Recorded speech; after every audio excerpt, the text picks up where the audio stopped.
தன்னிலவு தேனிரைக்க தாழை மரம் நீர் தெளிக்க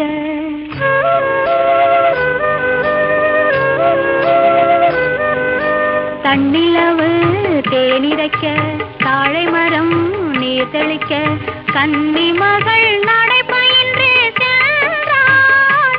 இளம் காதலனை கண்டு நாணி நின்றாள். தன்னிலவு தேனிரைக்க தாழை மரம் நீர் தெளிக்க கன்னி மகள்